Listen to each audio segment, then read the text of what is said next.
नमस्कार दोस्तों, क्या कभी आपको ऐसा लगता है कि आपका दिमाग काम नहीं कर रहा है? आपके दिमाग में कोई नया आइडिया नहीं आ रहा है? आपके अंदर जो मोटिवेशन पहले थी वह मोटिवेशन अब ख़त्म हो चुकी है? तो आप सही वीडियो पर आए हैं। जैसा कि इन सारी समस्या को कहा जाता है माइंड ब्लैकआउट। माइंड ब्लैकआउट का मतलब ही होता है कि जब आपका दिमाग काम करना बंद कर देता है, जब आपके पास कोई नया आइडिया नहीं आता, जब आप किसी एक जगह पर रहते हैं और ज़्यादा समय तक रहते हैं, तब प्रायः इस प्रकार की समस्या देखने को मिलता है।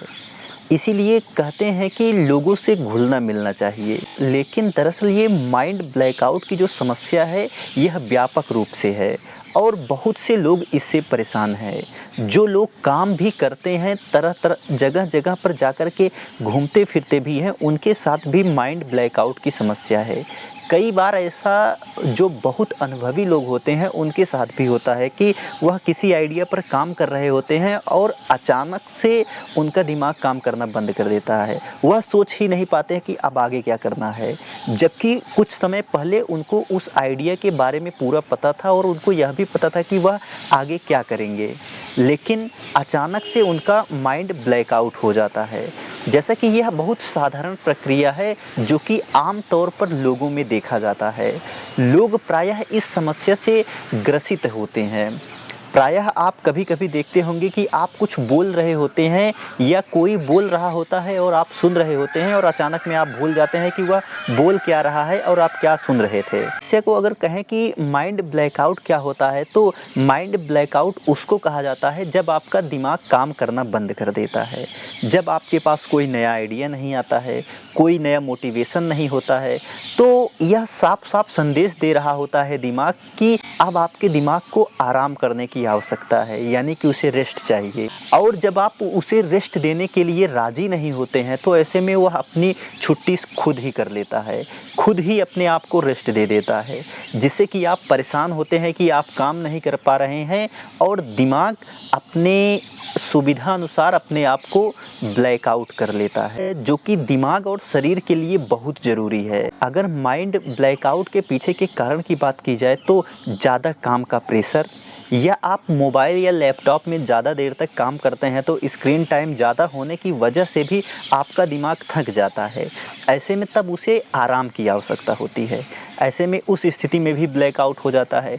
या आप किसी से बात कर रहे होते हैं और ज़्यादा देर तक बात कर लेते हैं, तो ऐसे में तब भी आपके दिमाग को आराम की आवश्यकता होती है, तब भी माइंड ब्लैकआउट हो सकता है। या यह भी हो सकता है कि आप ज़्यादा सोचते हैं और ये भी हो सकता है कि आप नेगेटिव सोचते हैं, तब पर भी आपका दिमाग जो होता है वह ब्लैकआउट हो जाता है, जो कि ज़रूरी है। क्योंकि आप जब किसी चीज़ पर ज़्यादा समय तक सोचेंगे तो ऐसे में प्रायः है कि वह आपके शरीर को, आपके दिमाग को क्षतिग्रस्त कर सकता है।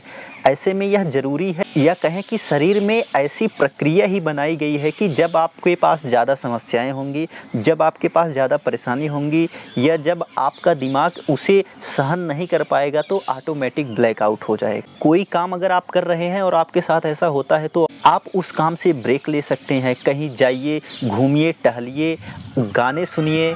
और इसके साथ-साथ शरीर को स्वस्थ रखने के लिए सबसे ज़रूरी है कि आप सही से सोएँ।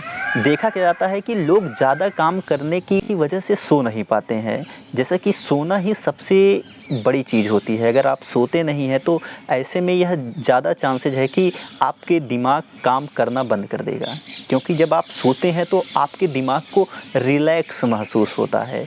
वह शांति से कुछ देर के लिए जब आराम कर लेता है, तो ऐसे में नई प्रकार से और नई तरह से सोचता है, जिससे कि आपके काम में बेहतरी आती है, या कहें कि काम बेहतर तरीके से आप कर पाते हैं। नए आइडिया आते हैं, नए मोटिवेशन आते हैं, आप लोगों को सुझाव अच्छा दे पाते हैं। यह भी हो सकता है कि जब आपका माइंड ब्लैकआउट हो जाए, तो आप अपने जान-पहचान वाले से बात करिए, जिससे कि आपके दिमाग को अच्छा लगे। तमाम चीज़ें कर के माइंड ब्लैकआउट से बच सकते हैं। बहुत साधारण प्रक्रिया है जो कि आम तौर पर लोगों के साथ हो सकती है। ऐसे में दिमाग से ज़्यादा काम लेने का प्रयास ना करें, इसे ब्रेक भी दें और काम भी लें, जिससे कि संतुलन बरकरार रहे। खैर, यह वीडियो आपको कैसा लगा? हो सके तो हमें कमेंट्स के माध्यम से ज़रूर बताएँ। धन्यवाद।